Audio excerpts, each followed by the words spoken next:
Welcome to my 2019 model Triumph Speedmaster. Beautiful motorbike, beautiful machine. This is my personal bike, personal Speedmaster, and I have just reached, in just over the last 7 months, I have just clocked over 10,000 miles on her. I've been all over the shop, touring all through Europe, so I've been all the way through the Alps mountain range, the Pyrenees. Literally just got back from a tour actually in Portugal for a couple of weeks, touring all around Portugal, some beautiful roads. And I think I'm just going to give you a sort of review, owner's perspective review, of the Triumph Speedmaster and how she's done over 10,000 miles. So, just proof, ODO, 10,347 miles. For a full perspective of how I've been riding the bike, I've done some pretty hard miles on her. In 6 months, 10,347 miles was that exactly? But yeah, I've ridden her all winter, pretty much every day, commuting to work and back. I've taken her on tours all over Europe. She's really had some proper miles on her. So this is a real review of some hard use on a Triumph Speedmaster. Just on the recent tour, by accident, for getting lost, my fault, but I've actually taken her on some gravel and dirt tracks as well, so yeah, she's had some hard use, some proper usage. Yeah, let's go over how she's handled it and how she's been. So she's a 2019 model, pretty much standard. If I go into just quickly what I've had done to her and any modifications, so you know exactly the spec of her. She's got the Triumph standard highway screen, so that was an extra I had fitted. She's also got the Vance & Hines slip-on exhausts on both sides, and I've actually had it decatted as well, so it just sort of flows a bit better, sounds nice, which is the most important bit for me. One more thing, the seat. So it's a standard pillion seat, but I changed out the seat to a Triumph comfort seat. Right, so what have I had gone wrong, or if anything, have I had anything gone wrong with the Triumph Speedmaster in the last 10,000 miles? Major problems? No. Seriously, it's literally absolutely nothing has gone wrong with the bike. Bar, I was on the motorway, and this isn't the bike's fault, and actually hit some debris, and it came up and hit my the oil sump. Put a massive dent and hole in the oil sump, just oil leaking everywhere, all over the tyres. Had to pull over immediately in the garage and get it sorted and towed to the local garage, or carried to the local garage on the truck. But yeah, that was a problem, but that's not the bike in itself. That was just luck, or my bad riding and hitting debris on the road. A problem there, but not the bike at all. That could happen on any bike. Right, so why did I change the seat? I'd say this is, again, Dirty Jean is kneeling down. I'd say again, the seat, not a problem. I suppose it is a problem with the bike. If you get the bike standard for the model of mine, if you buy a Speedmaster now brand new, a 2021 model onwards, I believe, they actually come with this optional comfort seat, which is now the standard seat, but my model came with the standard seat. I actually did do a tour all the way through the Alps on that, but I found it a little bit uncomfortable, to be honest. Start to feel it after a while. I just went to Triumph on the website, and actually I rung up the dealership, just ordered a Triumph standard comfort seat from their accessories options, and now it's mega comfy. No problems with comfort on this comfort seat. Okay, so coming on to one other problem, small problem, really small, and to be fair, it's got absolutely nothing to do with the mileage of the bike. It's just this left wing mirror. If anyone watches regular to my channel, they know I have had some problems with this left wing mirror. It's been a nightmare. When I push the wing mirror in, it loosens it, so it flaps around.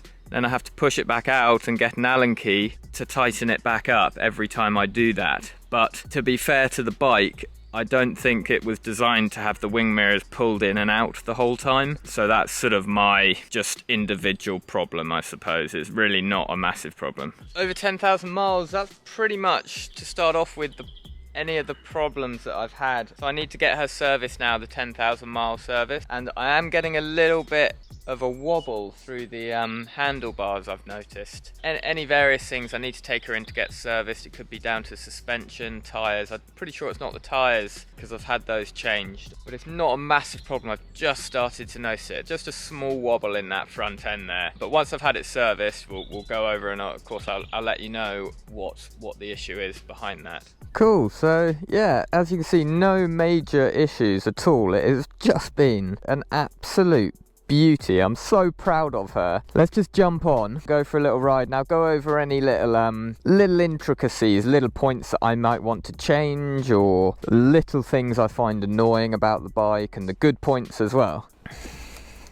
I'm genuinely proud of this motorcycle. I've done 10,000 miles, just over. Hard miles, you know, and it's not the type of motorbike that you buy, really. Personally, I don't think it's designed to be bought to go off schlepping all around Europe, camping in random spots up in the mountains, just all sorts, you know, getting lost in Portugal and ending up on dirt and gravel tracks. It's spent most of the last 7 months outside, really been through the mill a bit.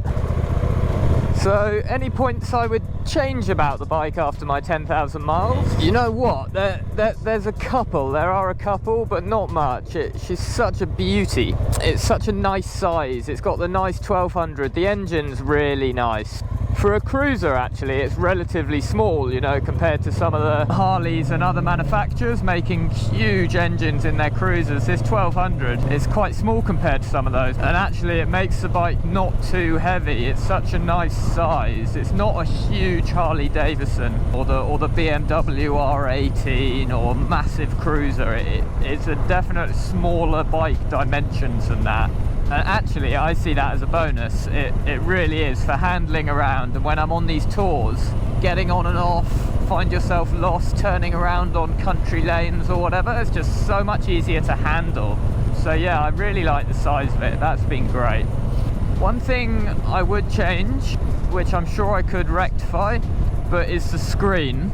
Now, I love the look of the screen. It's really nice looking. It's good wind protection, but when you're on those highway, you know, motorways, do get some buffeting to the top of the helmet. It really does buff at the top of the helmet. It doesn't bother me that much because to be honest, I'm used to it. And when you're on the country lanes and the twisties where you really want to be riding, it's fine. It's absolutely great. So yeah, just on those quicker roads, the screen could be better. So one other thing, but this is sort of depending how I'm riding it, you know, if you're on twisties and you're wanting to hustle the bike a bit and enjoy its agility and enjoy the corners, then the positioning of the foot pegs are quite good for a cruiser because they're sort of mid to forward. But I think personally, because doing such long miles on the bike, I would actually move them a bit more forward and have more forward facing pegs, just for comfort, and that more laid back cruising style. One thing I'm so impressed with it, these modern motorbikes, and especially this bike. I mean, you can do touring on it and cruising, but it's not designed for massive adventures. It's not an adventure bike, you know, it's not a GS or anything. I'll sit on the motorway in northern Spain for 5 hours, just going along at 75 miles an hour. I feel quite sorry for the bike, but she just eats it up. There's been zero mechanical problems, bar the sump guard, but that's an accident. It's quite impressive from Triumph, I think, so bravo Triumph for that. That's really impressive. I've had problems on other motorbikes before 10,000 miles with less harsh miles on it and that have been worse off than the Speedmaster here. So it's I think they've done a really quality job and build on the Speedmaster's mechanical finish. Another thing with the bike that's possibly something I would change or could be improved on, and don't get me wrong, to be honest, I really haven't found it a problem. It's not bothered me. I'm just scrounging for things to think that I could change because it's just been so good, this bike. I've been so impressed with it. I would say the rear suspension, you do feel those bumps when I'm up in the Alps, riding through the Alps or on some really potholy country lanes. If you hit a pothole or an unexpected bump, it really does, you'll feel it. It's doof. It really hits down on that rear suspension. So that could be something Triumph could improve on the bike. So another really good thing, after which I'm surprised actually, I don't want to be too against Bonneville's chrome and stainless quality build, but the last Bonneville I had, with the Bonneville engine, it was the Street Scrambler 900, and the chrome on it really started to degrading and rusting quite early. So on the Speedmaster, I've really been on top of treating it. I don't know if you've seen one of my previous videos. I get it treated professionally with a product called ACF 50, and after these hard miles, something actually I'm really impressed with, and it's partly due down to the ACF 50. I've had it done 3 times in 7 months, but the stainless is looking great. I can't say enough for it. It's in such good condition, considering it's been all winter. I've used it every day over the winter. It's been outside. I do cover it up with a bike cover when I can, but when I'm on tour, obviously it's not covered up. But the stainless is in great nick. A good point, it's held up really well. The build quality and the quality of the materials on the bike, thumbs up, it's been awesome. 10,000 miles review, fantastic. One last thing, just a sort of lesson I've learned, but it's not a problem with the bike. It's something that I may change in the very soon, actually, short-term future, but it's the luggage. So I haven't got it on today, but I wear the Triumph standard, the sort of canvas luggage panniers either side, and then I strap my backpack to the back of the bike. So the luggage has been a bit of an issue for me, but that's just during tours, so weeks away, lots of luggage and things to carry around. So you can up the literage of the luggage. I think Viking company, they actually do some hard luggage, lockable luggage with much bigger capacity. I've just been reluctant to fork the money out of my bank to do that, but that is possible. But other than that, guys, overall 10,000 miles on the Triumph Speedmaster. She has been an absolute beauty.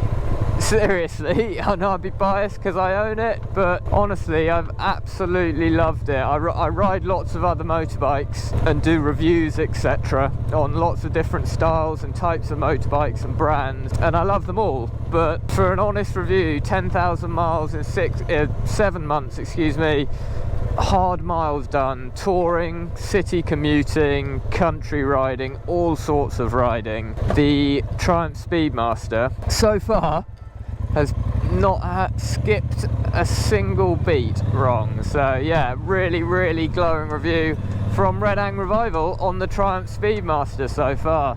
If you have any worries about reliability or anything like that with these older looking classicer bikes, modern retro bikes, then don't worry about it. From my experience, there's absolutely zero wrong so far. As good as any other other modern bike. Thanks for watching, guys. Don't forget to subscribe if you enjoy the vid, as per usual. See you in the next one. Ciao bella.